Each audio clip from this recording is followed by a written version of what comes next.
My guest today is JJ Carrell, author, filmmaker, and retired deputy agent in charge along the U.S. southern border. We discuss his upcoming documentaries, What is Treason, Trafficked and Invaded, the stunning prevalence of child sex trafficking within the United States, and the suspicious circumstances around the attempted assassination of President Trump. JJ returns with his signature blunt and unapologetic view on modern-day America, a perspective that is at times uncomfortable to listen to, but absolutely necessary. Stay tuned.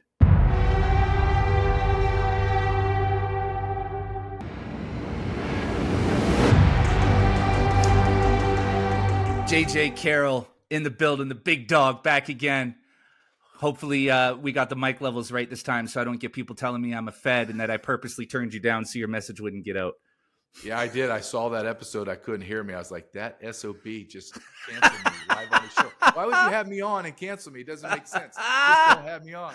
Well, that was the thing. I'm like telling people, like, I'm like not mandated to have these guests on. Like, these are people that I really want to talk to. Like, I can't help it if the mic was a little bit quiet, but it is what it is, man. It's good to have you back, brother. How you doing? I'm doing great. I appreciate you allowing me to come on your podcast and because the reach you have and just being with friends and talking about my documentaries and talk about whatever, wherever you lead me on this discussion, because I appreciate the time. I always feel more rejuvenated and you always give me words of encouragement. And as you know, in this business, that is few and far between. And there's many times that you just need someone to tell you, hey, keep grinding. Well, brother, I will give you those words forever, man. You are a part of a very small handful of people that I've spoken to that I consider personal friends now. And honestly, man, I'm just like, we talk about this shit offline, but I'm so happy for your success, bro. Like thank you. Like from the first time we spoke, you rattled me because it wasn't that I didn't know the things that you were talking about were going on. It's that it's always at arm's length, right? It's a words on a screen or a video in a news feed. And so when you talk to somebody who has lived it, experienced it, sees what's happening and can break it down in detail, it's far more real, it's far more tangible. And that's what you did for me. Like you really opened my eyes to what was happening with illegal immigration. We're dealing with a number of issues here in Canada. The United States, of course, is a mess. And we have riots going on in England. England is literally on fire right now. Yes. And we'll get to that because I would actually like to talk to you about that too, about what is going on there. But, we did our first episode together, back in November of 2023. And you were warning me about things that have since come to pass. You were saying like that this is going to happen. This is coming. And, so yeah, brother, I'm just excited. I'm excited to see I'm excited when people send me links of you saying, hey, you should get JJ on your podcast. I'm excited when I know that idiot. He's been on my show a couple times. Yeah. I barely tolerate him, and you want me to have him on more? All right, if that monetizes, screw it. I'll interview him every day. I don't. Oh, brother, I get so excited every time I see your big ugly mug pop up on different news feeds that I have. You're everywhere now, man, and it's awesome to see because you are genuinely who you are. We talked about this a bit before we started recording, but there are a lot of people who are now in this like independent media broadcast space who are, for lack of a better word, fraudulent for a number of reasons. But, everybody listening and people watching, like JJ, you are the real deal. Like you're the real thing. You are the same person that I talk to privately as you are publicly. And you really mean what you say. Like you're not just an alarmist who's trying to make money off of, the political turmoil in the West right now. Like you're a real voice and a real voice of a sobering voice of reason is the way that I look at you, the canary in the coal mine, essentially. Well, I appreciate you saying that. And I take pride in what I'm saying is what I believe is the truth. And if I'm wrong, then, and somebody can call me on and say, hey man, you missed this mark. Okay, I did. But if I do miss it, it is straight out. I just miscalculated. It's not, I'm being malicious, but there are things that I say that I know are unpopular. I know it. And but they're going to happen, and they're already happening. It's like when I wrote my book Invaded, and I got censored by my own publicist, and they said, this is the language is too harsh, and you're this and you're that, and I don't think this will happen. Everything happened. Every single thing happened, and at times happened double or triple than what I projected. That's how insane what's happened in America. And you say, and you touched on this. You talking about Canada. Let's look at one part of Canada, and it has direct impact on your world, your way of life. We call it Swan Sector. It is one sector of the Border Patrol. It's up there, tucked away, Maine, New York, New Hampshire area. Swan Sector has arrested more people in 1 month, June. That's the last data that we've gotten, June, than they've arrested in the last 13 years combined. 13 years combined. 85 nations are in the Border Patrol arrest data. So that means you have hundreds of thousands of illegal aliens, probably millions, coming into Canada, come into the United States. A lot of them don't stay in Canada, but some of them do, and they're transient. So I don't have access to it, but I would love to get whatever, if you call it region in Canada or district, I would love to see what their crime stats are right there with a 100-mile radius of the border, and see, I bet you $1 million that they've skyrocketed, or they're just not reporting it. Yeah, I mean, I can tell you, being from Vancouver, which is a border city, the crime there is just out of this world. Like it's next level. And when I talk to people back home, a lot. So I'm located in the Calgary area in Alberta. I know, I mean, virtually every person that I talk to back home, they're either on their way here or working toward getting here. Like people are abandoning ship like crazy. And the tough thing with Canada is that Canadians, we have this certain amount of I want to say politeness built into us, where we're afraid to point at and address the real issues, and illegal immigration, or just immigration in general, because you can't really call it illegal if your own federal government is allowing everybody to come through.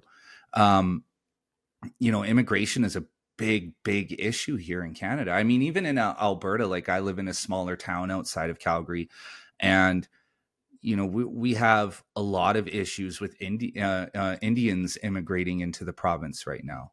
And, like there's people in my community who are Indian immigrants who are saying to me, this is out of control. Like this is not good. Right. So like when people who are immigrants themselves, who immigrated, 5-10 years ago, had to jump through all the hoops, had to go through all the processes, which in Canada, it's not easy. I mean, I would say it's very comparable to the United States. It is very, very difficult to become a permanent resident or a Canadian citizen. It is extremely difficult. And these people, and expensive. And these people went through the motions. They did the things. And what they're seeing is people who are here on student visas, who are just being allowed to stay permanent. Right.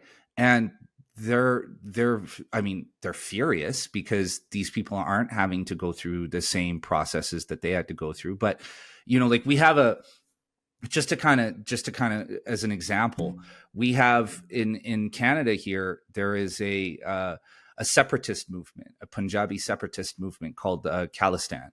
And I haven't read too far into it, so this is very much a layman explanation. For people watching, if they want to give a more detailed explanation, they can in the comments. But basically, there's this group of people who want to separate and create a separate state called Khalistan, this group of Indians.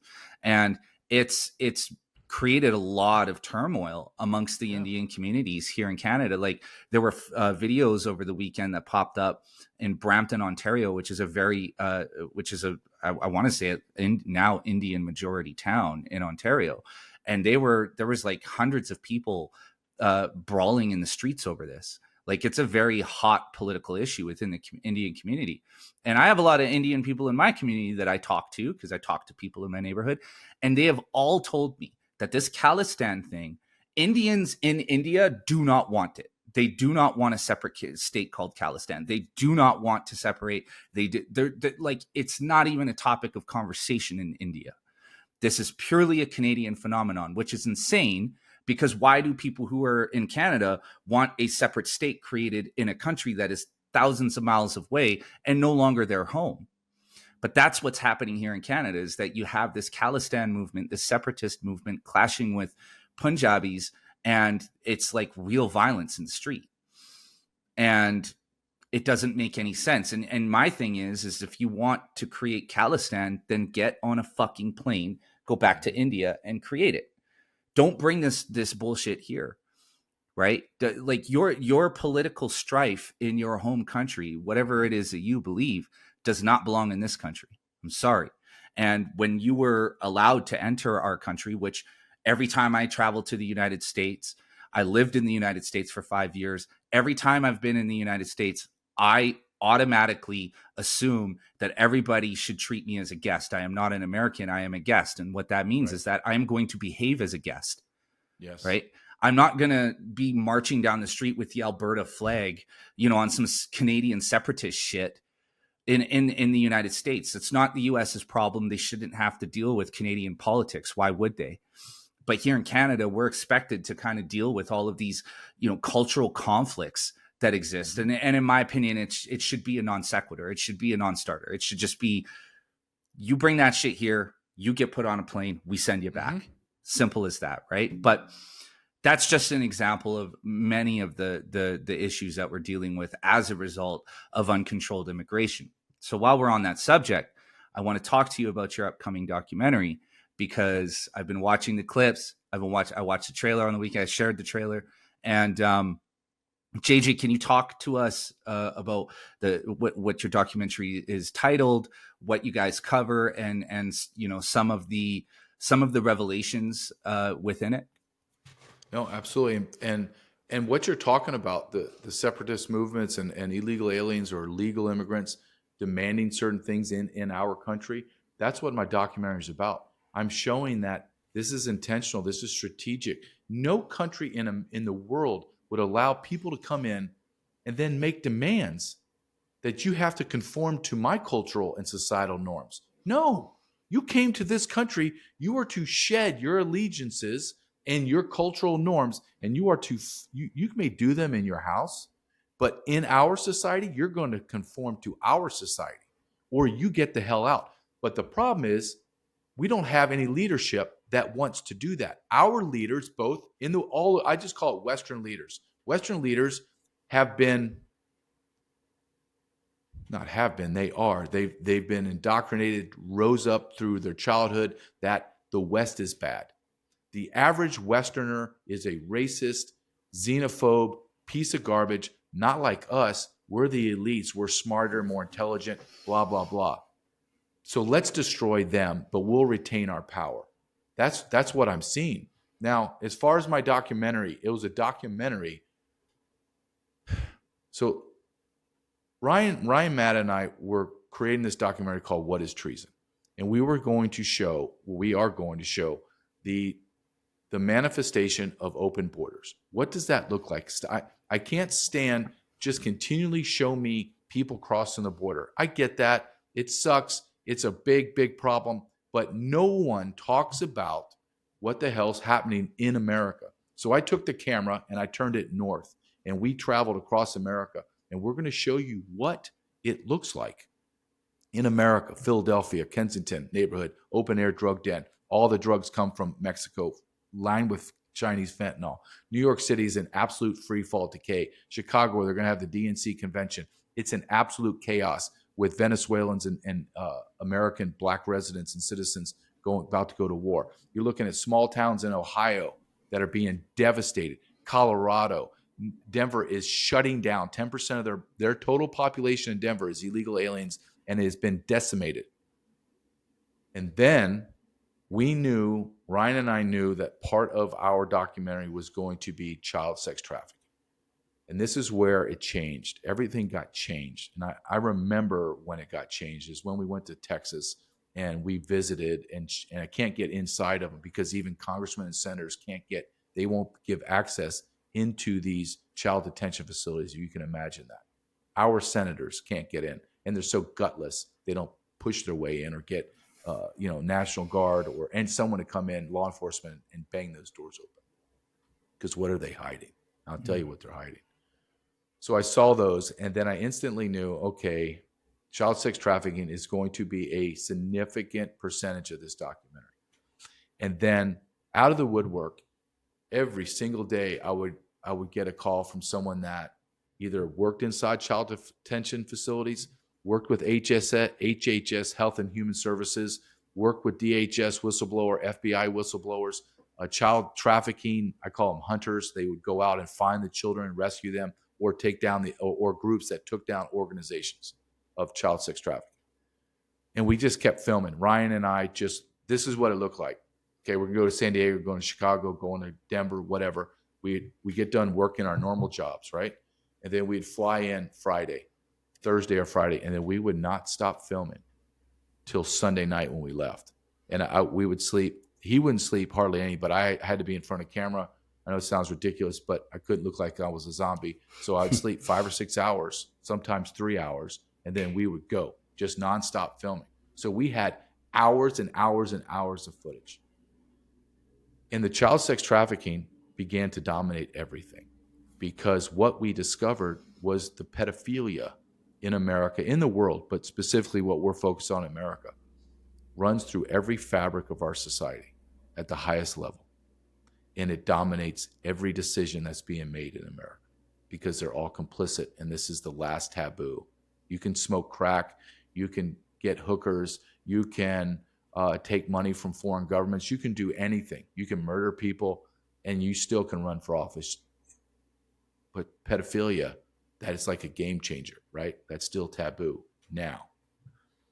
So last week, Ryan calls me. We finished about 4 or 5 months of just nonstop filming, just filming.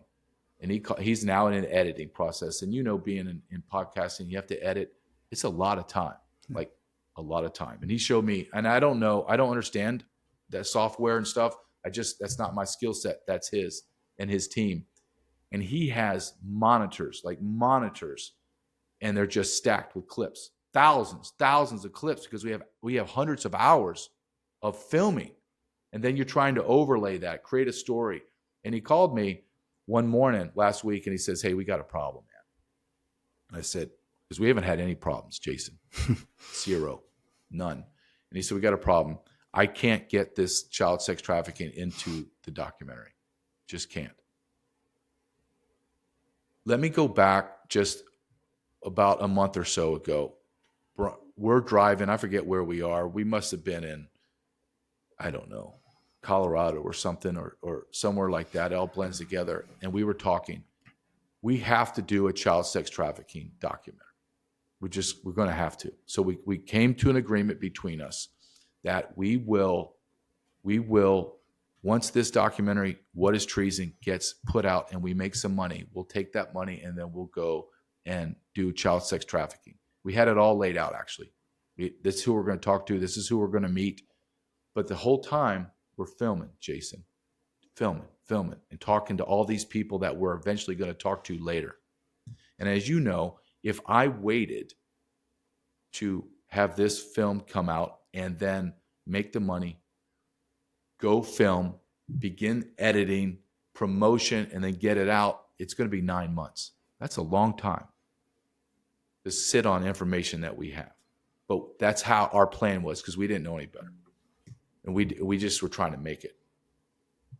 And he says to me, come back to present time last week, and he calls me and says, "We need to put out a child sex trafficking video now." And I said, "I agree with that, but you and I, what are you saying? Are we going to push our documentary that we're working on out a little bit? And then, but what does that mean? Like, we're going to have to schedule flights and we're going to have to travel for the next month and a half." And he said, "No, you're not going to believe this. After days and days of starting and editing, JG, we have everything we need for child sex trafficking documentary. Like, I don't need you to go anywhere or do anything. You've already covered it all. From the beginning to the end, we have evidence of everything that's happened." So he and I made a decision. Then let's put out the child sex trafficking documentary first. We can't wait. I can't sit morally. We can't sit on this information. We just can't. We have to get it out. And someone said, "Well, why don't you have it out now?" And I'm just, take a deep breath, because you want to punch them in the head, right? And then because they have no idea. And you're like, well, do you think that movies and documentaries, they just pop on the screen and then you get to watch it just because I filmed it and then I just release it to you? Like it's like manna in the Old Testament. The manna falls from the sky and we feed ourselves. That's what you think documentaries and film? There's a process, man. And you and the people that are saying, we need it now. You guys, you could never do what we did. You could never sit in a dark room for 18 hours a day and pound out a documentary. It sounds nice and easy, right? You're going to film it. We'll cut a few clips, add some music. It ain't like that, man. No. It's drudgery. And then to go through, Jason, this topic and rewatch everything, to listen to these people tell you what they've witnessed and experienced and actually participated in. So we made a decision. We're going to have 2 documentaries. We're going to have what is treason if you think of it as an overview, we're going to have the first documentary comes out September 19th. It is called Treason, Trafficked. It's all about child sex trafficking. And then October 22nd, 1 month later, approximately, we're going to release Treason, Invaded, about all the complete invasion. They're tied at the hip, but they're so big, unless we put out one documentary that lasted 8 hours, right? That's literally what it would have been. So we're going to, this documentary, the child sex trafficking, is going to be under 3 hours. That's how big it is.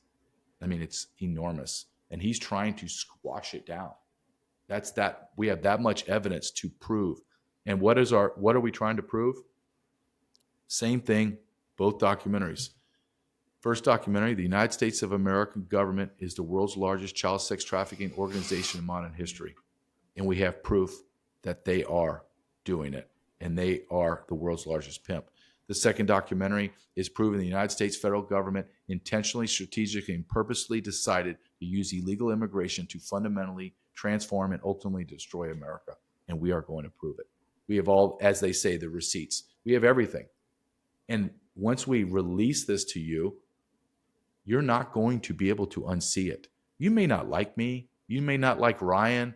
You may not like anything. But you're not going to be able to watch this and say to me, no, you're crazy. This isn't happening. Oh, no. I just showed you. And now if you are still that willfully ignorant and that disconnected, then that's you. But I need you, the audience, to understand your silence and your inaction or your refusal to see the truth makes you complicit. So I'm excited. I'm anxious. I have a little nervousness about it. Right as I get closer to the release date, we are now having premieres and screenings across the nation. We have 4 of them right now scheduled out. And it's going to grow. I think it's going to be closer to 50 when I'm done. So I'm just flying all over and seeing. That's going to be nerve-wracking. You were in the film business. You know, you create something and then you put it out there. As a writer, as you're a writer too, and I wrote, I'm not nearly as accomplished as you, but I wrote something. You are vulnerable, right? There is that you allow yourself to be criticized and ridiculed and told you're crazy. But I'd rather have that than sit back and wonder, well, why am I not doing anything? You have the intellect, the knowledge to be able, and your ability to articulate. God's given me those talents.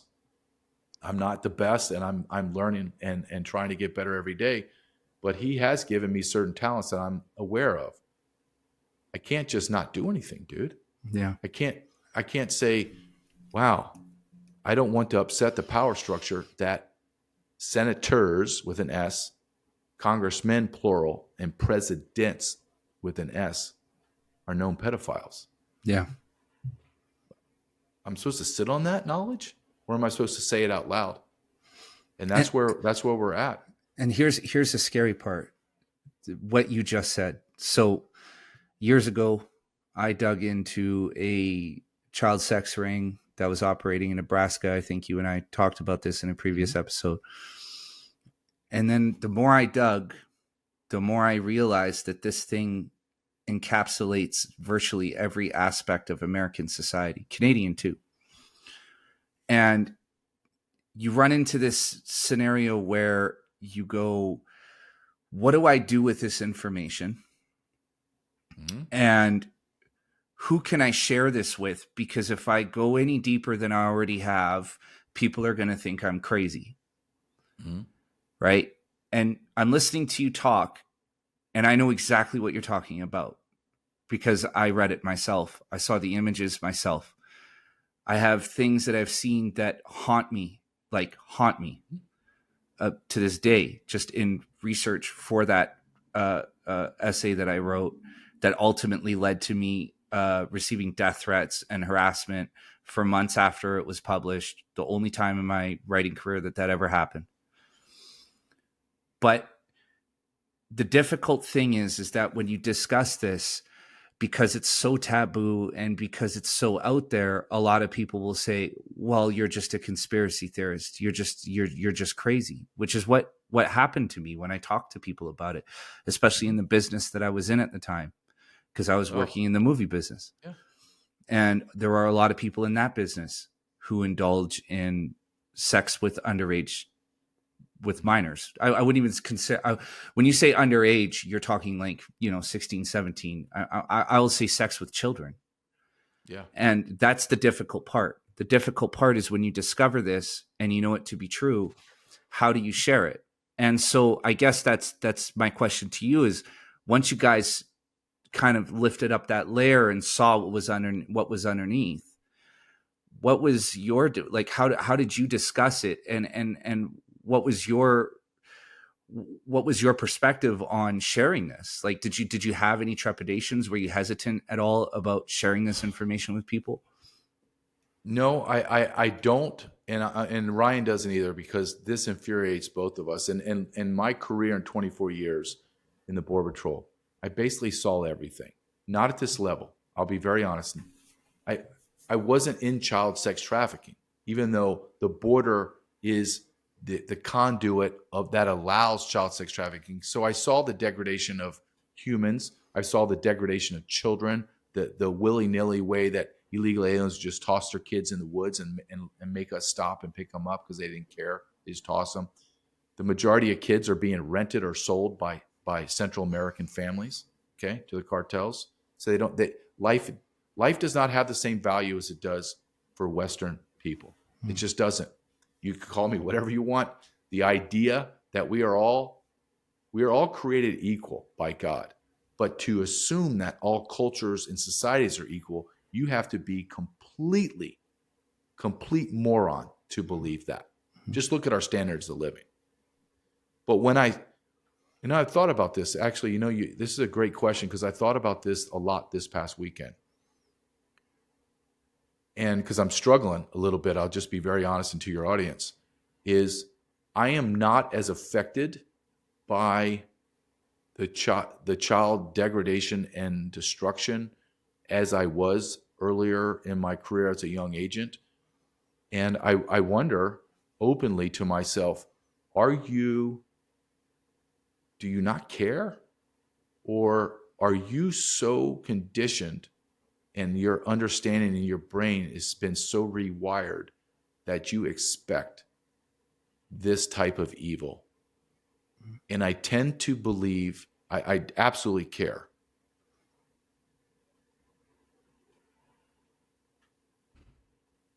It just doesn't affect me. Mm-hmm. And I know that it says a lot about me. I am very self-aware of who I am and what my beliefs are. So I do know that is not something to be proud of. Okay. But everything that I have been around in my career in the Border Patrol, in law enforcement, federal law enforcement, and being able to connect the dots as a very young time as an agent and begin to see the lies and the degradation of, quote, our leaders, I have come to, Jason, I've come to the acceptance that our world is sick and that I have no expectation of goodness. I don't. In fact, I'm quite shocked when I meet a young kid, a young man that is polite and kind. Someone holds the door for me. Somebody says something nice. It is more shocking than, oh my God, there's 10 kids that just got rescued and they're they were sexually abused for years in the basement, and the guy lives in the next county over. Okay. And I just go eat a sandwich. I don't like that about me. I'll be honest, I don't like it. But I do know that's who I am, and I believe maybe, and I'm not a theologian, but I strongly believe in God. Maybe that's just the way he built me to do this. Yeah, Maybe. but I think also too, you've seen a lot of shit. Like as a federal law enforcement agent, as somebody who is ground zero on the southern border, I think over time, and don't let me put words in your mouth here, but over time you become desensitized to all this shit. Mm-hmm. Like I was saying to somebody a while ago, because we have different views and opinions on what is happening in the United States and Canada right now. And, they come from a more compassionate perspective, right? Mm-hmm. And I said to them, yeah, you have this perspective because you haven't had the experience that Mm-hmm. that creates a certain prejudice inside of you. When I use that word prejudice, I'm not saying in terms of racism. We all have prejudices, right? Mm-hmm. Maybe you ate an orange once and it was bitter, and so you don't eat oranges anymore. That's a prejudice. You have a prejudice against oranges. And I think somebody in your position, you develop a prejudice against a certain type of people, not a certain race of people, not a certain color of skin, a certain type of people, because, it's like, I've always used this analogy. If you're a police officer who lives in Sherman Oaks, California, right? And your job every day is to go into South Central, and that's your beat. That's where you work, right?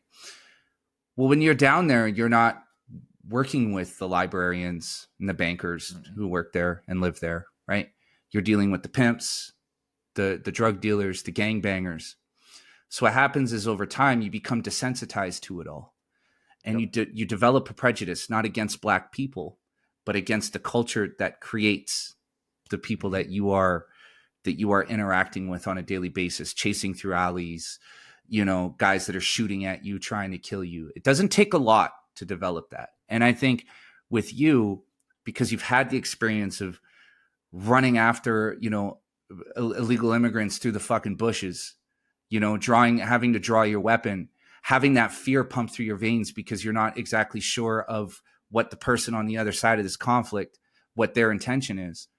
I think what happens to a guy like you is that you just become numb. You grow a thicker skin, right? The things that make the rest of us shudder and well up with tears and hurts our spirit doesn't hurt you anymore because you've been there and you've been through it.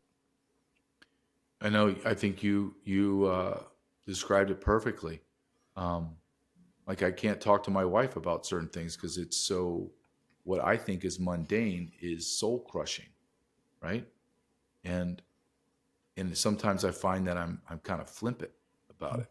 Like, hey, yeah, like she'll say, what did you? How was the trip? Okay, that's great. I talked to this guy and talking about what it looks like physically looks like for young boys and girls to be anally and vaginally raped, and I'm going to have that in my documentary.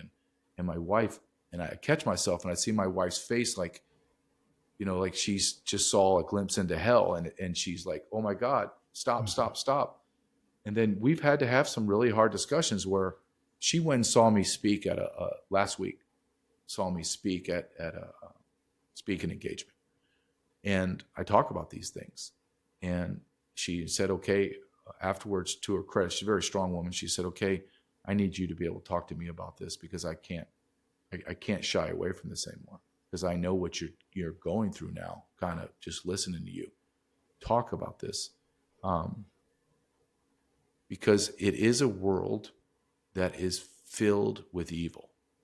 And the idea that your little bubble, we all live in a bubble. Some are beautiful bubbles, some are horrific bubbles. So where my bubble is, I have private schools. My son, gets to choose multiple cereals, maybe eggs, maybe French toast, pack his lunch, goes to football practice, comes home, has a real nice dinner, plays with his dog, plays some video games. That's our bubble. I want to keep my son there, okay? I don't want him around this shit that I've dealt with. I don't want him to be in law enforcement. I'm teaching him, though. I'm having hard discussions with my son. But I don't want that bubble over there to intersect with my bubble here. Mm. And in order to do that, I can't remain silent from the idea, because I know instinctively that bubble is coming into mine. It's going to rub up and it's going to take it over. I know it. It's just human nature. It's history proves it. It's not something I'm theorizing. I can look at history and say, okay, this is what happens. When you do X, this is what happens at Y. So when I see this documentary, I'm going to look at it from a very different perspective than other people. And that's going to be hard for me because I'm going to be looking at it from a artistic perspective of how well it's telling the story, where I know the audience is going to fucking recoil. I know it. Mm-hmm. I know it because I go talk to groups of people and I watch them recoil when I begin to speak about it.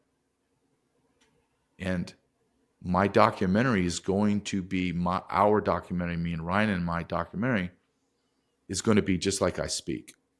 Exactly.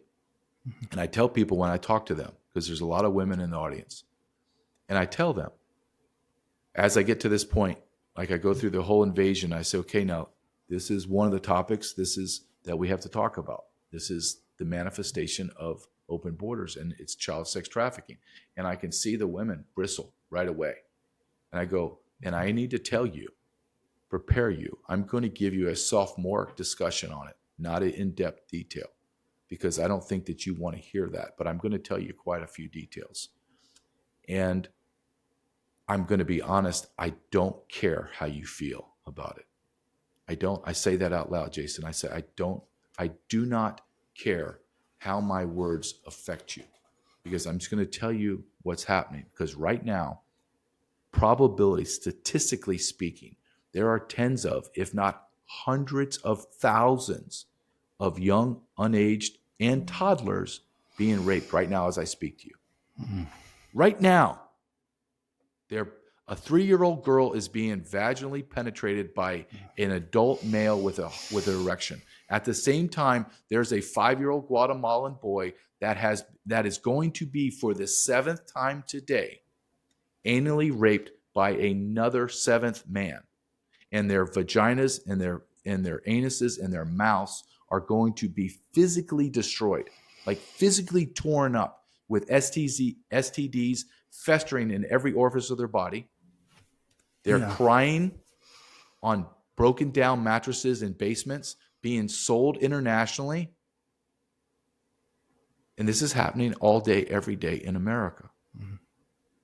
And if you're uncomfortable hearing about this, the reason I don't care if you're uncomfortable, your audience is uncomfortable, is because your uncomfortability right now, use that as a term, pales in comparison to some little kid that's being raped. Yeah. You see how your being uncomfortable is meaningless compared to that horror? And you need to hear what's happening over there so you can spread the word. Because let's understand what we're talking about. We're talking about the United States of America, number one consumer of child pornography in the world. Not 1, 2, not 2, 3, 4, 5, 10. Number one. Let's talk about, we are in the top tier of the nations that physically pay for child sex. We have Epstein. We have P. Diddy. We have HHS. Before we go to HHS, we have LGBTQ insanity, where we are allowing grown men with fake breasts and fully erect penises to dance, read stories to, and parade around our youth in our libraries, our schools, and parades, local parades. We're allowing that. And we're allowing our people to genitally mutate our children, meaning rip off their genitals and then assign a new sex to them. Everything I tell you right now is absolutely 100% true. But you don't want to hear about child sex trafficking because you think that is kind of on the fringes of society? Are you out of your mind? Mm-hmm. We're taking 5-year-old boys and cutting their genitals off and telling them they're a girl. And you can't believe that we're sexually trafficking children? Are you that stupid? And then you fall in. I just had an interview with multiple people, but I had a discussion with a lady named Tara Rodas, who was a HHS, Health and Human Services whistleblower, been in front of Congress multiple times under oath. Highly intelligent woman. And she and I got together 2 days ago and had a 2-hour conversation because I wanted some fine points of going the documentary. I needed just to make sure I'm absolutely physically exact on what I'm talking about. And I just wanted to hear her thoughts, and she wanted to hear my thoughts. Here are some points of HHS that is shocking, even shocked me. HHS is the largest consumer of our federal budget in the United States of America. How big is it? They consume 23% of a multi-trillion-dollar budget. Inside that budget, 6 to 7 billion with a B is set aside for child reunification for illegal aliens. Can you understand how big this business is? $6 to $7 billion.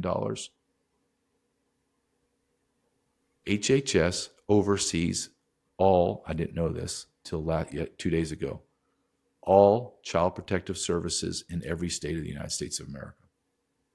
HHS is the number one proliferator of child sex.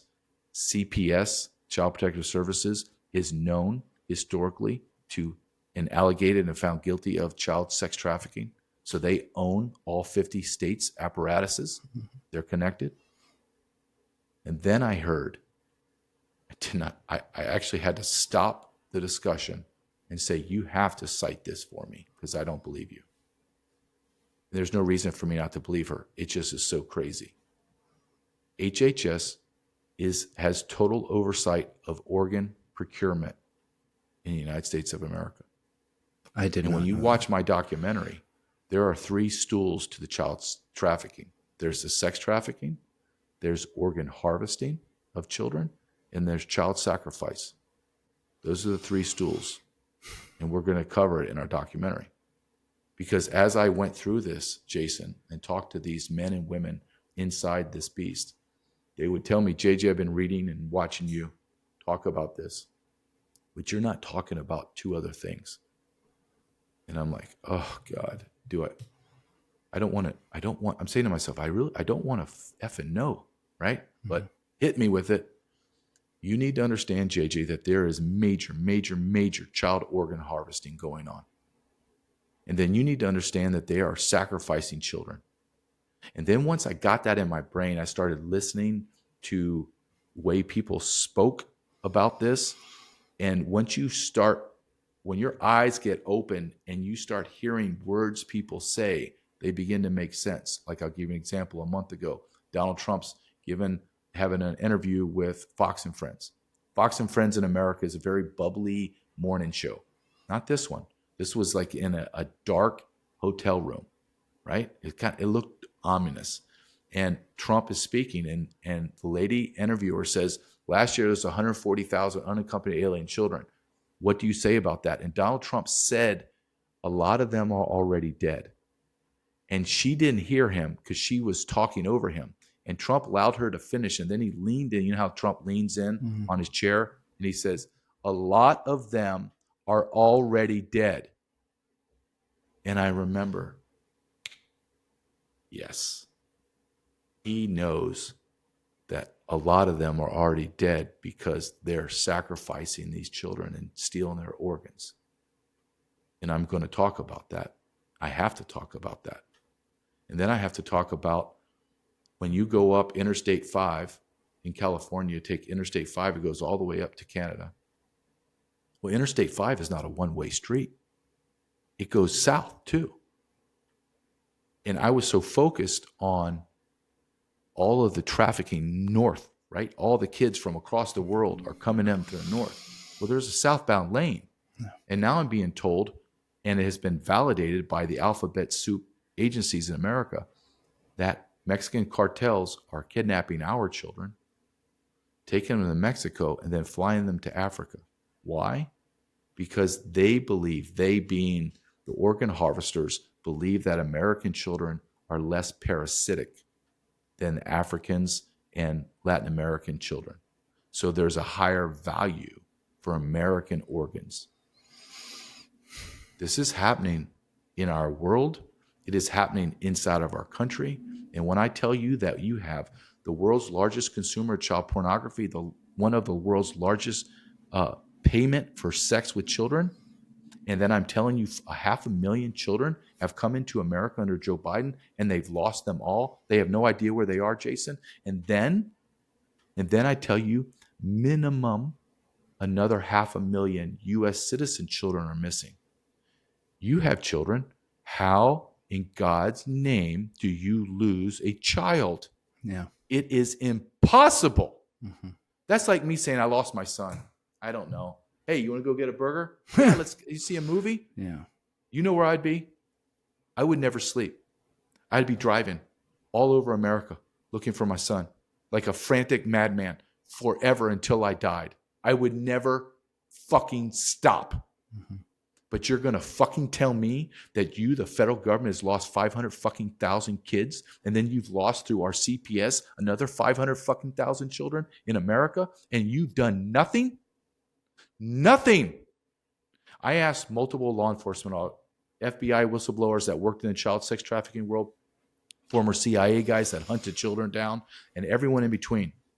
I asked, if I was president and I hired you, you were my child safety czar, meaning, dude, I want you to eradicate this sin from our country, and I want it done fucking last month.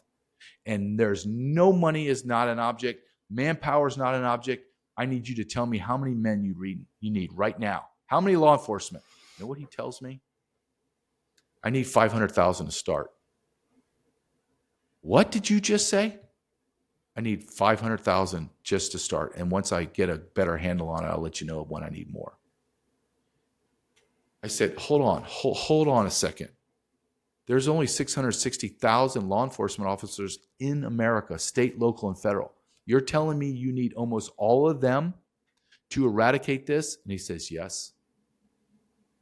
My FBI guys are like, yeah, that's true. But JJ, that's just going to start. Like, that's just a start. And once you realize how big this problem is in the world, but specifically in America, mm-hmm. You're going to be shocked, my friend. Who do I listen to? Do I listen to average Joes or talking heads that tell me, yeah, you're crazy? Or do I look men in the eyes that do this for a living, that are telling me with no hyperbole, with no drama, this is what's happening, JJ? I'm going to believe them. Because I, as my son says, Dad, you have an internal lie detector machine built in you. I do. It's from listening to people lie to me for 24 years. It's been me being a manager, listening to agents tell me their side of the story in personnel issues and finding out, sifting through truth and lies and half-truth. So when men are telling me and women are telling me this, I look them in the eye and I just sit there and watch them. And sometimes I don't listen to their words because I can hear it later in my interview. I'm just watching them to see, are they lying to me? Are they bullshitting me? Are they trying to get in my documentary? Nope. These people are telling me the truth. Dear God, this is the truth. And America needs to hear this. Canada needs to hear it, because you think our cesspool of humanity in America is not going to permeate and manifest in Canada if it hasn't already? Mm-hmm. We're almost like a blurred line of people anyway. So what we do, I'm sure, is happening in Canada. But think of the level of evil that we're talking about in the last 10 minutes. Yeah.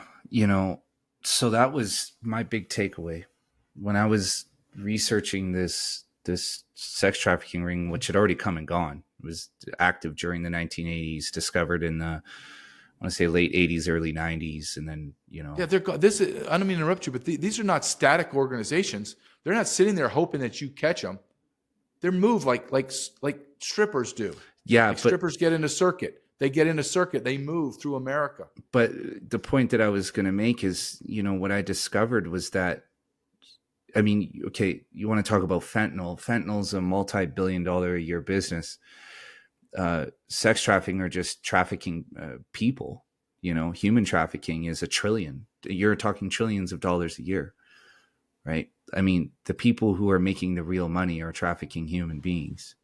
And once you dig into it and you start to read, like I said, you know, I read stuff, police statements, court testimony from people, things that have been buried, long buried, events that if the general public were aware they occurred, they might have changed the course of our society altogether. Mm-hmm. But things that were purposely buried because the people who were implicated were powerful people. And that's what I discovered. I discovered that this thing is so much bigger and so much more prevalent than we even could begin to understand. No. Right? You have no idea. I don't even have any idea.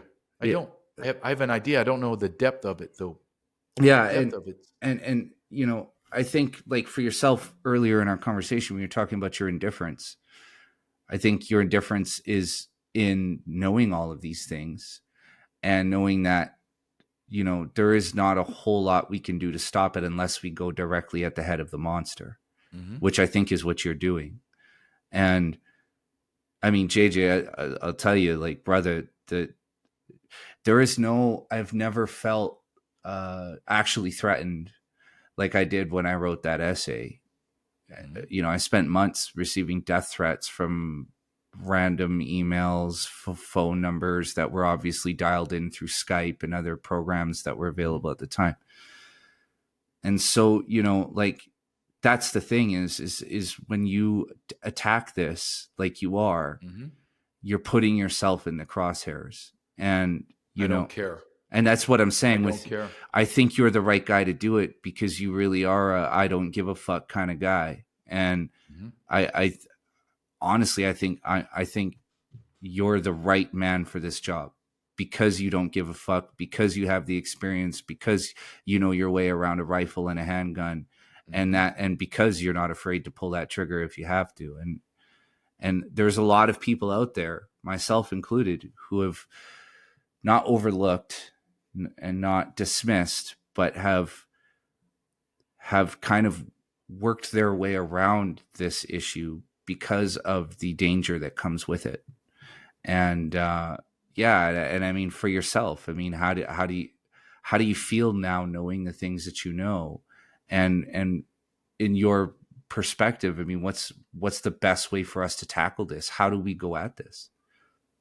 I think the best way to tackle it is, like you said, go right for the jugular and strangle them and kill them. Everyone is arrested.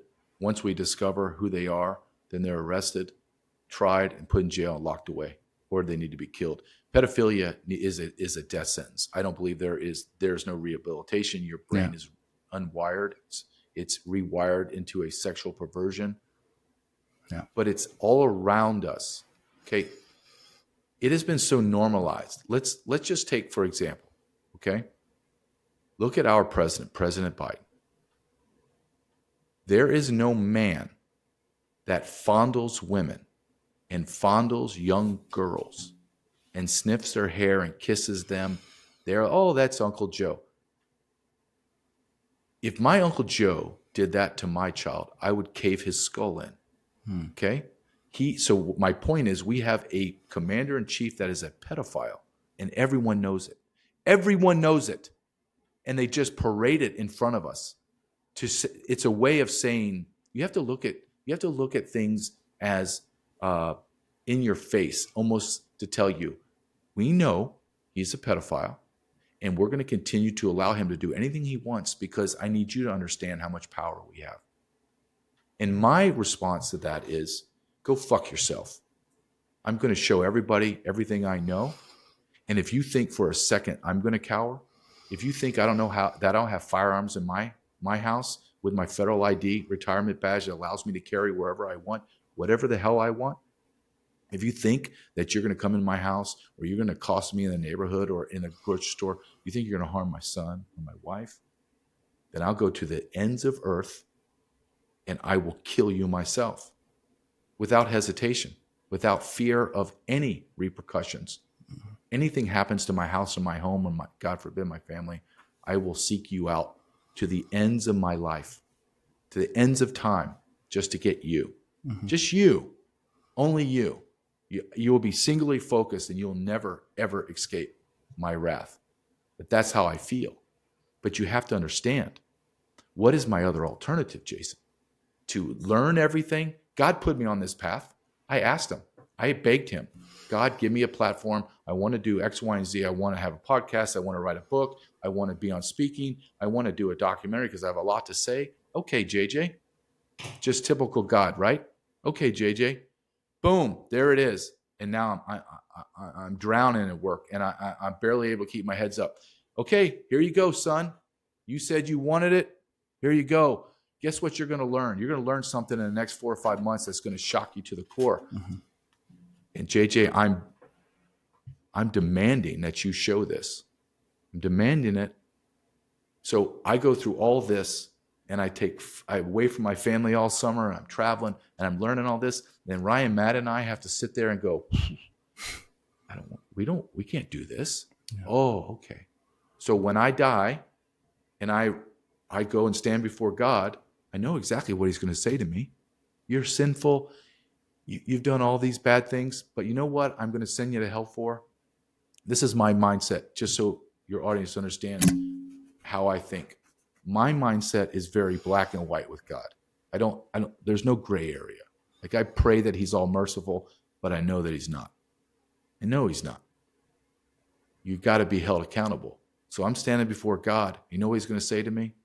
I was going to forgive all of those things that you've done. And here they all are. They're shameful and embarrassing. You failed multiple times, but I was going to let you into heaven. Mm-hmm. But you sat there on your knees and you begged for my help.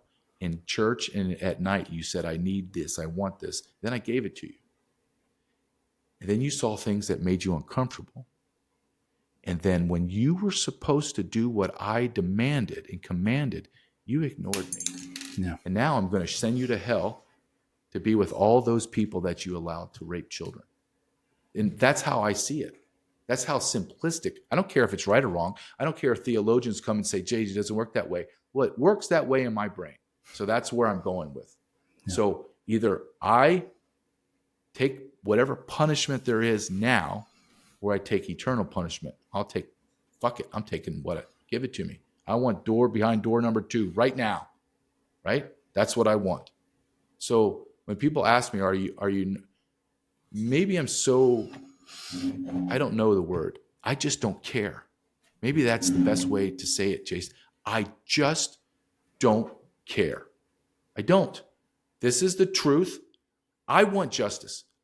I want what I know I'm never going to get in this life. I want those bastards, those traitors, those treasonous, those people that sold out our country. They're corrupt. The people that have sex with minors and rape them. I want them all brought to justice. And I know it's never going to happen. I do. Instinctively, I know, because I've been in the justice system. It's a horror show of lies. There is no justice. There is no woman that's holding the weights and she's blindfolded. That is a lie. All that said, I still feel a complete obligation to at least put forth truth as I see it. Not my truth, not the woke truth. This is what I've discovered. This is what I believe it means, and this is what needs to happen. Boom. Okay, I've done it. God, I did it. I'm not going to stop. I'm going to keep pressing forward, God, but man almighty, I did it. Here it is. Now, if America shuns me and no one sees it and they burn it to the ground, great. That's fine. It sucks. I will not be happy. But there is a probability. And it's better than not, that this could virally explode. And when it does, we're not talking about the old days like when you were in the entertainment business and my wife was in the entertainment business. I might reach 1 million people. In the connectability of social media, I might connect and allow 1 billion people to see it. That's a big number, Jason. So either I'm going to have 10,000 people see it, or I'm going to have 1 billion. I don't think there's any way in between. I think it's either or. So what does that look like? I don't know. I'm anxious to see. But the long way of answering your question, I just don't care. Maybe that's ignorance. Maybe that's just like, I don't have a choice. Maybe that's it. If I drill down, I don't think I have an option. I have an option, like, right, you do it or not, but I don't believe that other option's been stripped from me in my mind. Let's move forward, Ryan. Let's just move forward. Yeah. And we'll see what happens when it happens. But I look at Sound of Freedom and I see what they did to Jim Caviezel and they did to that gentleman that was HSI investigator on a movie that I thought was beautiful. Mm-hmm. I thought it was impactful. I thought it was explosive. But it didn't even touch what's going on. It gave you a glimpse into that world, and they attacked them.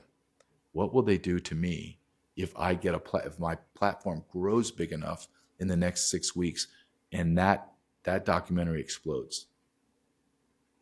I don't know, man. I got to buckle up and pull my big boy britches and be ready to rock and roll. Yeah, that's my mindset.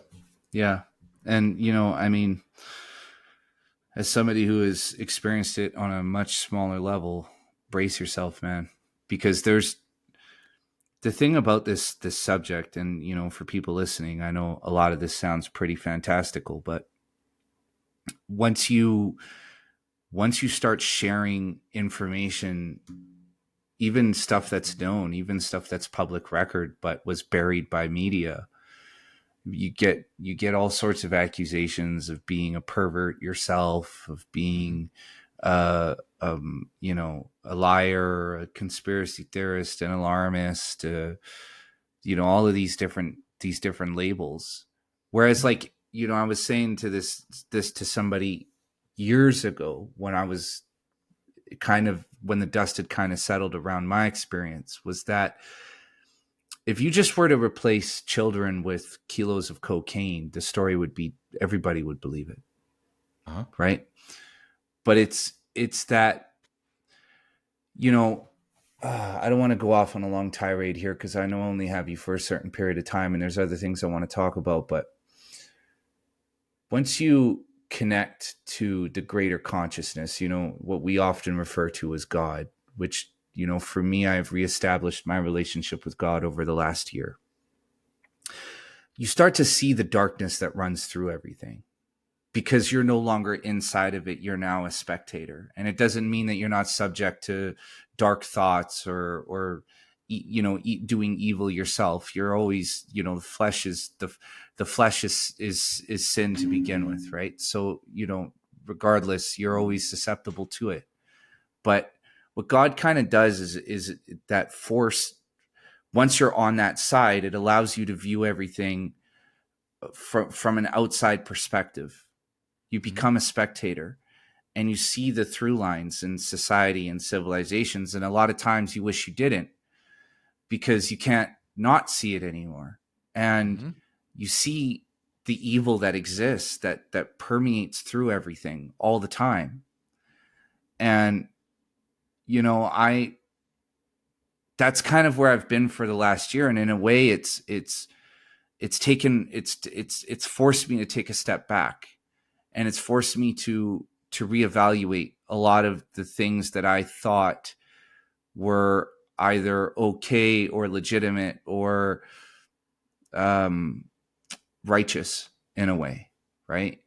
And it's hard to see all of this and to continue moving forward, because now you're not, the blinders have been removed. You know, it's like that movie They Live, where, you know, the sunglasses allows him, Yeah. Roddy Piper, to see everything. It's the same phenomenon, but it's like you can't turn it off.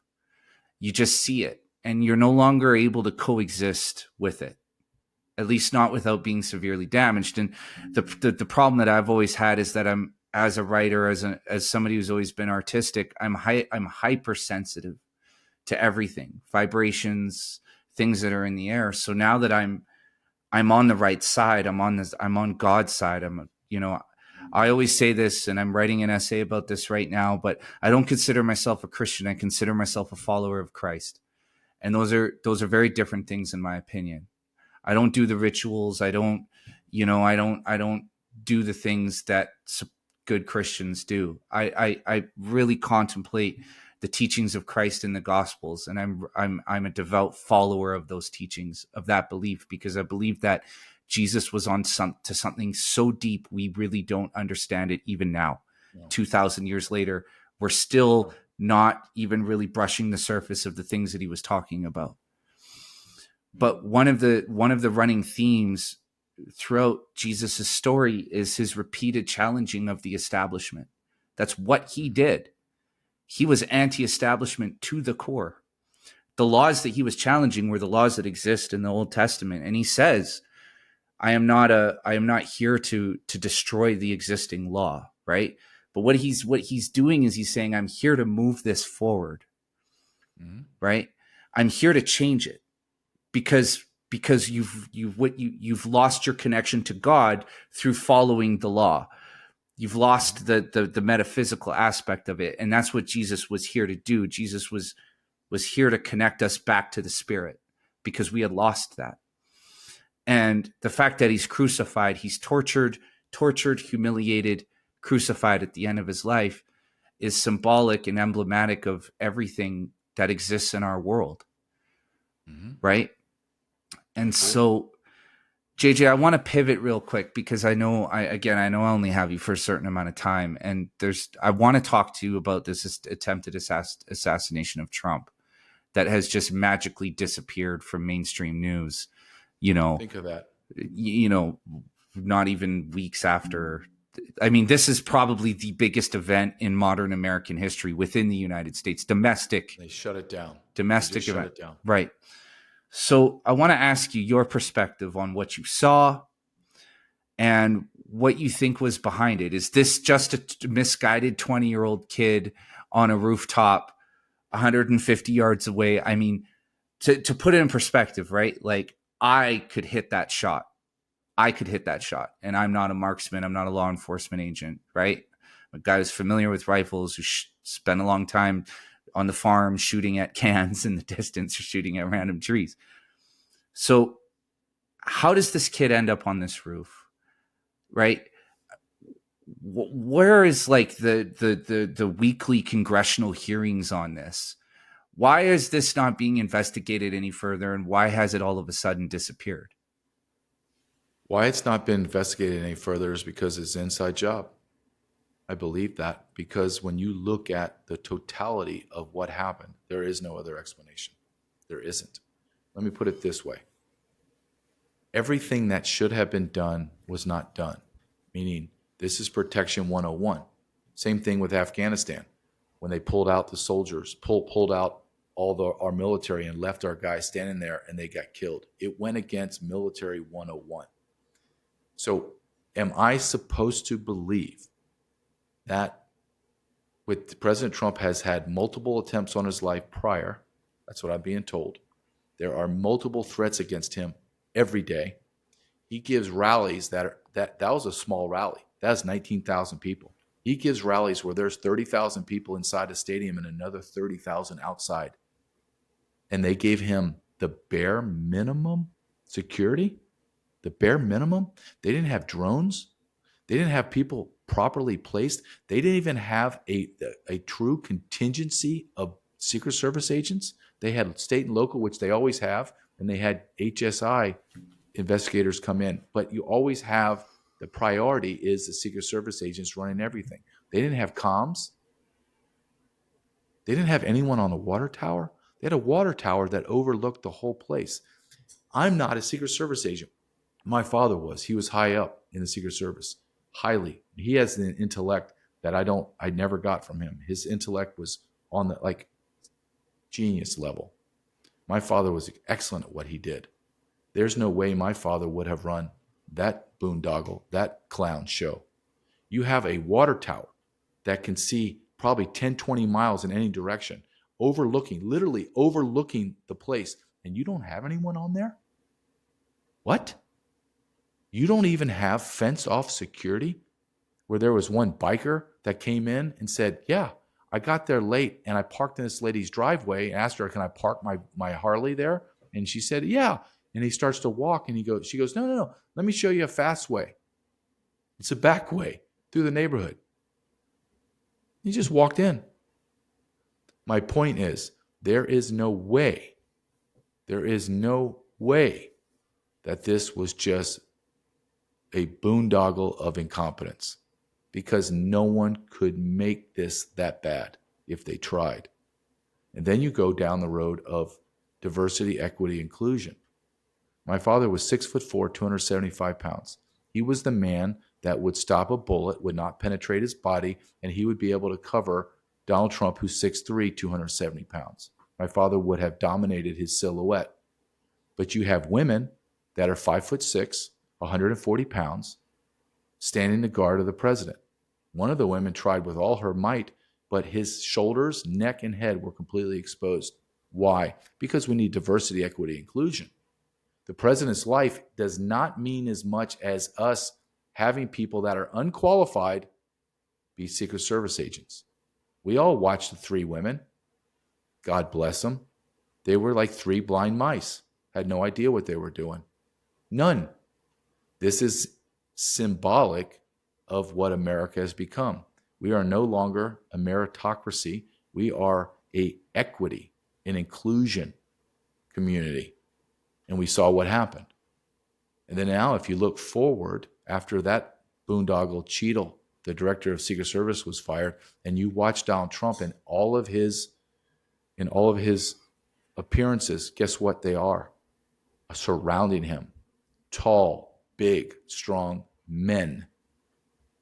And this is maybe a topic for another time, but it is a topic that needs to be discussed. There are jobs for women and there are jobs for men. Are there outlying anomalies, 1 in a million? Yeah, then that's fine. If a woman could stand 6'3" and she can pick up me and carry me to safety, if she could cover the president's body, if she can do all the 1.5 miles the same as a man, if she can do the man's pull-ups, push-ups, sit-ups, an endurance challenge, fine. If she can't, get out. They are not allowed in law enforcement, period. The idea, and I can hear the hows of all the crazy leftists and feminists. Let me just put it to you this way. Your house is on fire and you have passed out and you're cradling your baby. Do you want someone like me coming to rescue you in that burning building? Or do you want a 135-pound female that can't carry you or your child? It's honest. That's an honest question. Yeah. When you are getting the shit beat out of you, do you want a man like me showing up to stop you getting your ass beat and killed? Or do you want a 125-pound woman showing up? Honest question. It's a fair question. But you will not answer that honestly because you're fearful of the truth. Let's just be honest. I'm in a foxhole. I am fighting the enemy in the Middle East, and I get shot. 230 pounds of me with another 45 pounds of equipment, so 275 pounds on a 6'3" frame. Do I want another dude that can put me on his shoulders and carry me or drag me out? Or do I want to lay there dying in Fallujah or dying on some street in Afghanistan, Iraq, Syria, Yemen, because we have to have females in war? The answer is no. I'll answer it very clearly because I'm not afraid to. But you have that with Donald Trump. He's 6'3", 275 pounds, a giant of a man being protected. Your only job, Jason, is to take a bullet for the president. That's it. When the bell rings, ding, ding, and the shots are fired, you are to dive on him and take it. That is what you get paid for. Do not hesitate. Don't. I'm the guy. You can't be the guy if you're a foot shorter and almost 120 pounds lighter than the guy you're protecting. It's called simple math. Mm-hmm. So you go a long way of answering this. Do I believe that it's just some random little punk ass dude that climbed up there? You have to be a complete jackass to believe that. Complete jackass. And now we have conflicting videos of a second shooter. And why did President Trump have a light security detail? And then we find out, well, do you know who's in charge of the Secret Service? Do you know how has the overarching oversight of the Secret Service? Oh, it's Alejandro Mayorkas, the Secretary of Department of Homeland Security. Huh, that's interesting. And CNN covers this speech. It's the first one they've covered ever. Live stream. They wanted you to see Donald Trump's head explode like a watermelon. That's the truth.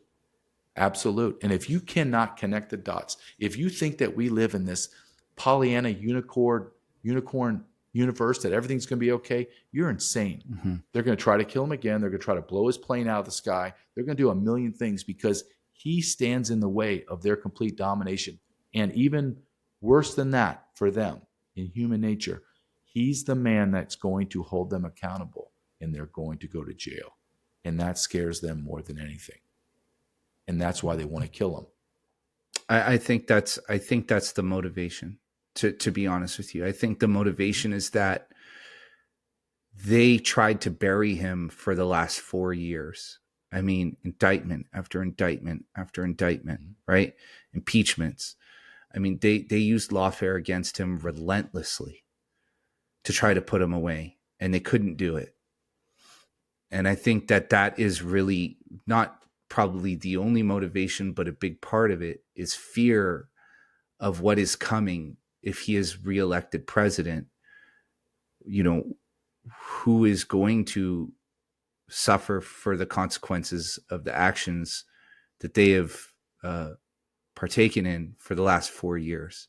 I think that there are a lot of people inside of the deep state, specifically inside of that neoconservative apparatus that runs the U.S. government, that existed within the Bush regime, the Obama presidency, Trump to an extent, and now just, went full bore, full power with Biden. I mean, the last 4 years of Biden, for people who are watching this, if you want to see that neoconservative apparatus like at just full throttle, just look at the last 4 years of Biden. Biden was never president. He's not the president now. He wasn't the president the day he was elected. This is the first time where we can clearly see that the president of the United States is merely but a figurehead for a monster that is at work inside. The neoconservative, some people refer to it as the military-industrial complex. I call it the neoconservative apparatus because it's not just the military-industrial complex. There's a lot of other elements to it, but it's this scaffolding that exists around and within the United States government. And that's what we saw here. And I think that's what took the shot at Trump, because they realized that they couldn't stop him. I mean, I wouldn't even say it legitimately, because a lot of the lawfare that was brought against him is illegitimate, in my opinion. And there was really no precedent for it. But they tried to do it in a somewhat legal manner to so that they could put him away, through the justice system, through the legal system, and they weren't able to do it. And that's just my perspective. My opinion on this is that rooftop was way too close to not have been cleared and to not have Secret Service posted on top of it, right? Mm-hmm. They said that it fell under the jurisdiction of local police. Okay, why weren't local police up there? Why were people pointing to this guy 30 minutes before he took the shot, telling local police there's somebody on the roof, right? Now, I've seen the video analysis there is some really great analysis from some really brilliant people on YouTube where they have broken down like frame by frame the shots and have all but proven that there was a second shooter. There had to have been a second shooter because there were bullets coming from different directions, right? And why did they take a headshot and not shoot at center mass? Anybody who's hunted anything before knows you shoot center mass because it's an easier target. But you can't, because a lot of times he's wearing bulletproof vests. He's wearing Kevlar. Okay, so fair enough there. But I think also the theatrical element of his head exploding live on television. So I want to ask you one final question, and I'll let you go because you're wearing your jacket and your collared shirt, which means I know you're talking to somebody else at some point, motherfucker. It's you, baby. I dressed up for you. But England, what we're seeing right now, we have riots in the streets.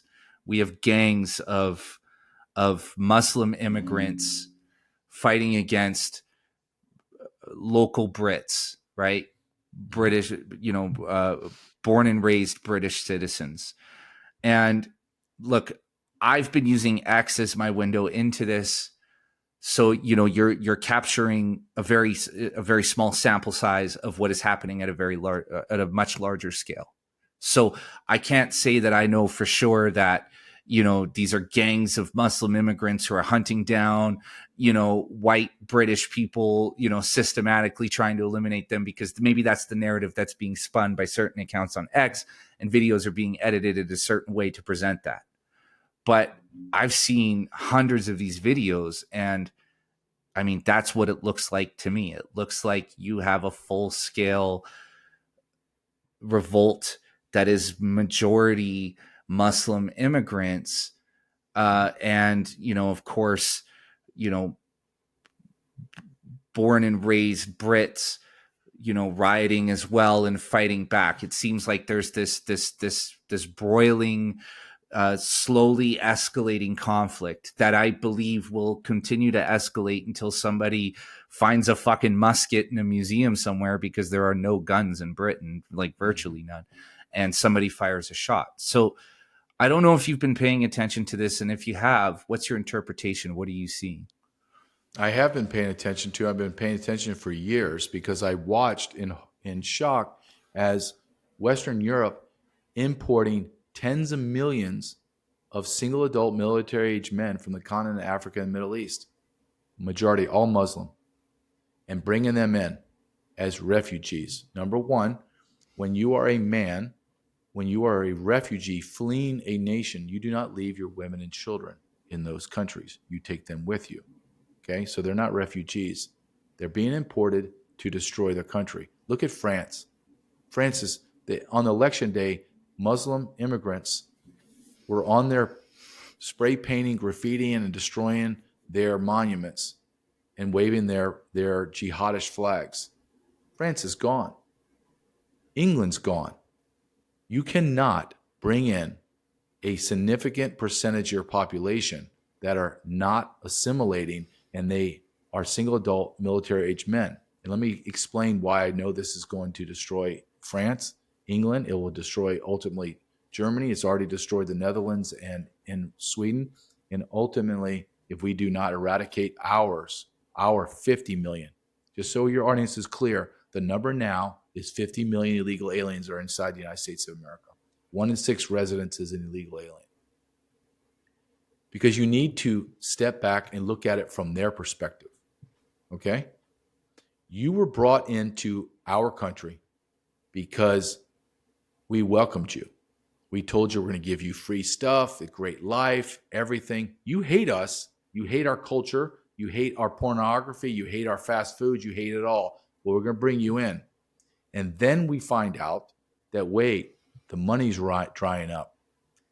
You're going to have to work in kitchens, in construction, in hard jobs, low-level jobs, and we're not going to pay you as much either, because you are now our slave class. We brought you in to be slaves. And once they figure that out, and then they look around, and they look at themselves, and they see, wait a minute, we're very muscular. We also are from war-torn nations where we kill each other with machetes and we don't have any problem killing people. Look at our rulers. Look at them. They're white. They're fat. They're lazy. They're incompetent. They have no spirituality, no physicality to them. And I'm telling you what they're saying. They're saying, we could take them. We can take all of them. In fact, we have been taking them. We've been raping their women and children. And you know what they keep doing? They keep saying they need to understand us. And they laugh. Okay, I'll keep raping and pillaging and killing your children. And I'm going to take all your jobs. I'm going to take your country. And that's what we're seeing. We're going to see that in America. Why?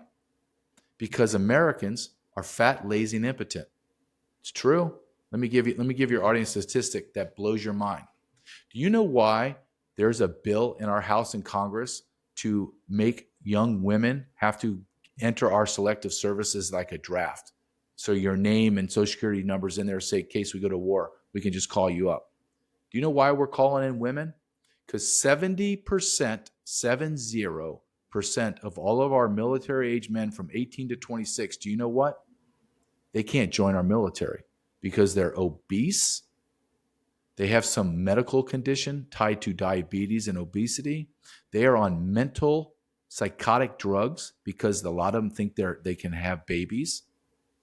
70% of our men can't join the military. How do you think that's going to last? And now you brought in 30 million people into America in the last 4 years, and they're looking at us, and I know exactly what they're saying. They're saying the same thing as their brothers in Europe.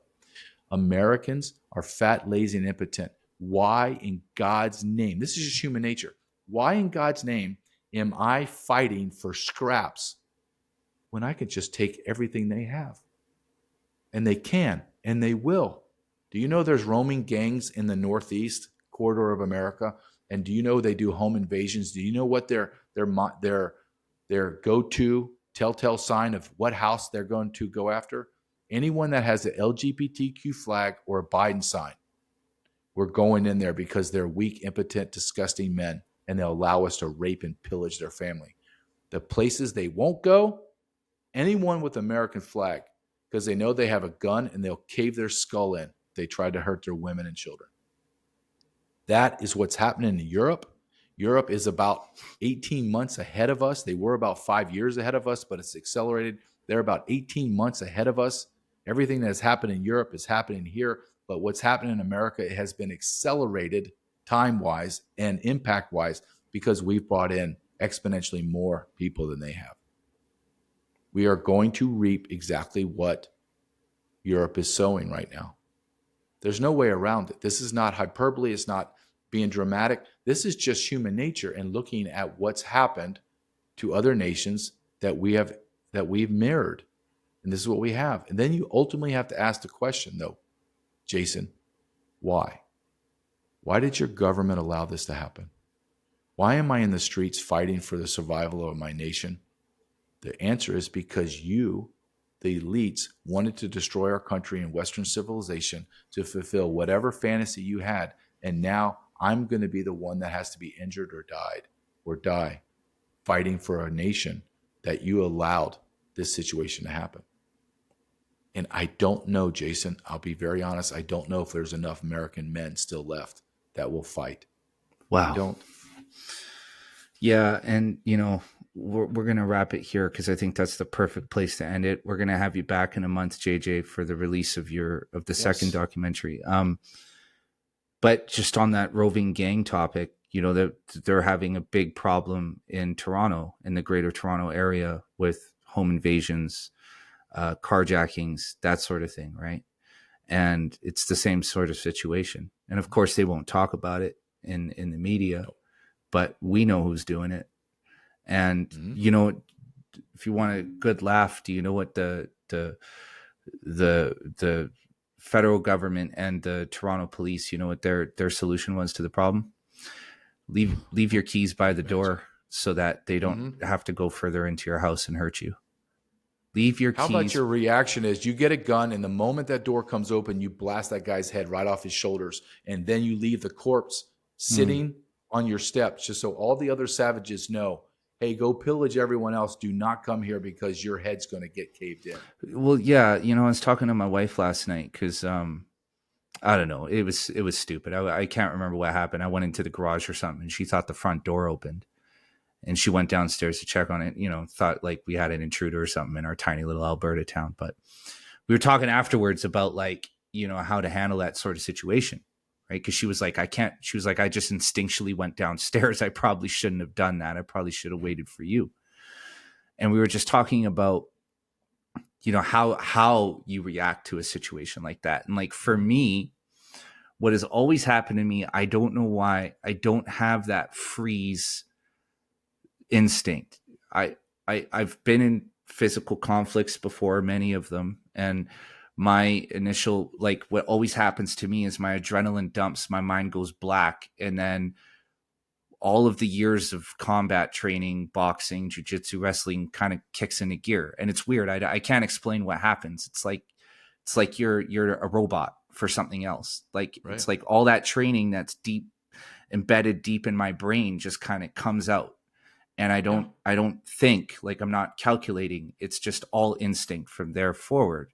Mm-hmm. But a lot of people don't have that. A lot of people freeze, and I don't understand that reaction. But I don't either. But that's essentially what our society has become, is just a bunch of people who freeze. And our bureaucrats and our police and our law enforcement telling us, "Hey, just leave your keys by the door so they won't come in your house and hurt you." Jason, this is exactly how I'm going to react. I have a gun by my side of my bed and my nightstand. Pull my gun out. I come around the corner. The very first thing I see move is getting a bullet right in his head, in his chest. That's it. Yeah. Why are you in my house? Yeah. You are there I don't need to discuss it. Yeah. Why did you come into my house? No explanations required. Yeah, exactly. That's it. And then, but the idea, and we've had politicians say the same thing, in chief of police in San Francisco, leave your doors unlocked and all that. The idea that I am going to bend a knee to evil, corrupt people, and I'm going to look at my son and say, you need to respect me, son. Right. Why, Dad? Why would I respect you? You're a coward. Right. No, my son's never going to say that. He's going to say, and my dad, he just does it. Yeah. He just does it. He's not afraid of anything. Now, are there bigger and stronger, faster, more violent people than me? Yeah, but when I'm in a fight for my life or my family's life, I'm going to bet on me every single effing time. Absolutely. Because I'm going to kill you with my bare hands. Yes. With my bare hands. Yeah. And my gun jams. I'm just going to beat you in the head until your skull caves in with the butt of my gun. Yeah. That's just how it's going to be. But we need to, and I know we have to go, we need to, Jason, speak like this, like men. Yeah. If you come into my house, I'm going to cave your skull and I'm going to kill you. And then I'm going to throw you in my yard. I'm going to let you rot. I'm not going to let anybody touch you. Your body's going to rot in my yard. So every other savages know you can't come here. Yeah. We need to speak like this because we have been dumbed down. Our masculinity has been dumbed down to where the adversary now thinks that we are weak because we are weak. I'm not weak. You're not weak. And they will misjudge and they will pay dearly. But the rule is American and Canadian men are weak. Yeah, it's for sure. And if you don't like that, then explain to me how I'm wrong. Yeah. Go sit in the airport, go to a restaurant, go to a mall, and just sit there and count how many morbidly obese women, men, and children are. Mm-hmm.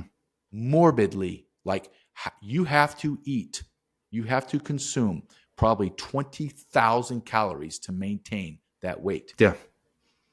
Yeah, but that's our culture. I also think too, it's about building victims. It's about making, we talked about this before. It's about turning people into victims. As long as you can trap somebody in that victim mentality, you will always be a ward of the state. You will always be subservient to the state. And you're absolutely right. We need to, as men, talk about this shit and talk as much shit as possible to hopefully rouse that, to stoke that flame that exists within other men, right? Because that's the thing for me is it's like, I'm not a violent guy by any stretch, like I've had moments where I could have knocked a guy out clean and been, come out on the right side of it. People would have understood, and I've walked away or settled it just through talking, but it's like, there's something that that runs through us that is being lost. And it's exactly what you just described. And it's like, it sounds barbaric and savage to people who don't have it. But for like a guy like me, I get you. I understand it. And I know that there are other men here.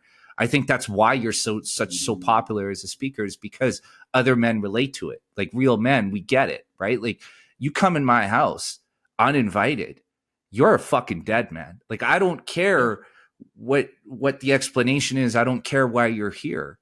You come in my home uninvited, right? You pose a threat to me or my family. I'm not calling the police. I'm not calling 911. I'm not waiting for anybody to show up and save me and my family. I'm doing what I got to do. Yes, that's, brother, you just hit it. Let's end on that. It's your fucking job as a man. A huge point of pride for me since having children is that my children will not go to bed until I'm in the home, because they don't feel completely secure until I'm here. Mm-hmm. And that's a huge point of pride for me, because that tells me that they respect my role in the house, but they also know my role is to protect them. And that if I'm not here, they are not 100% protected, regardless of whatever threats or dangers may exist outside of the home. Maybe it's a 1 in a million chance, but they know that 1 in a million chance cannot happen if I'm here and present. No. And that's it. That's God being built a man. Us that way. Yeah. Yeah. As God built us that way. He put that instinctive, innate desire inside of us. And we have ignored that as a man, as a culture. We have ignored what God had put in front of us. That he's not asking you. God is not asking you to be a man. He's demanding. He's telling you. He has an expectation that you better protect your wife and your child. Yeah. And if you don't, you have a grave sin on your soul. Yes. And I'm going to make you accountable for that. Yeah. God, we could talk forever. I know, my brother. Well, listen. And I'm dressed for you. Shut the. You know what? I'm dressed. I know you're going on some big fucking show. I'm going to see you wearing the same shirt and jacket on X in like 3 fucking days. And I'm going to put a tie on it. You took the fucking tie off. I know that's a clip-on, motherfucker. Listen, all jokes aside, brother, it is always great. It is always great to do this with you. And tell everybody once again the title of the documentary, the date, and the date of release for the first one. Okay. Yeah. The first one is going to be called Treason, Trafficked on September 19th. However, you can go to thisistreason.com, thisistreason.com, and you can pre-order. And we have already sold thousands of pre-orders, which I'm absolutely stoked about, because I don't have a product to sell really. I have snippets and clips and trailers, but I promise you, for $9.99 or $14.99, this will be shocking and powerful and impactful. And just go to thisistreason.com or follow me on JJ Carrell 14 at X. Brian, Jason, thank you, brother. Oh, dude, and listen, I'll tell you. I'll tell the audience this. I said it offline, but you have sold a certain amount of pre-sales. And JJ was all down. He's like, well, we've only done this many pre-sales. And I was like, JJ, do you realize, coming from film, that you have achieved something that is virtually fucking impossible? You have achieved something that people in established studios can't achieve.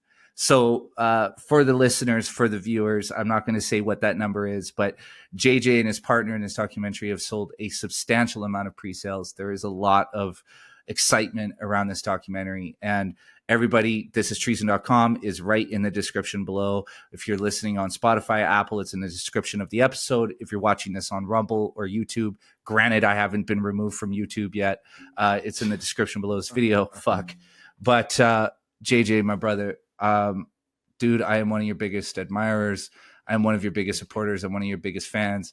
Every time I'm listening to fucking Redacted or Real America's Voice and I hear JJ Carrell is our guest today, I punch the fucking roof of my car. I'm so excited for you, man. Wow. I just love that so many people are relating to you. And I think you represent the thoughts and the views of millions of people. I know whenever I hear you talk, I'm like, God damn it. Thank you, JJ, because I'm too afraid to say that myself. So thanks, man. So next time we talk, hopefully the documentary will be out in about 5.5 weeks. Yep. And maybe we're talking about all kinds of things. So hopefully in a good way. Yep. So thank you. Yes. We'll see you back in a month and we'll talk about Invaded in the next one. Sounds great. All right, thanks, brother. Have a good one. Yeah, you too.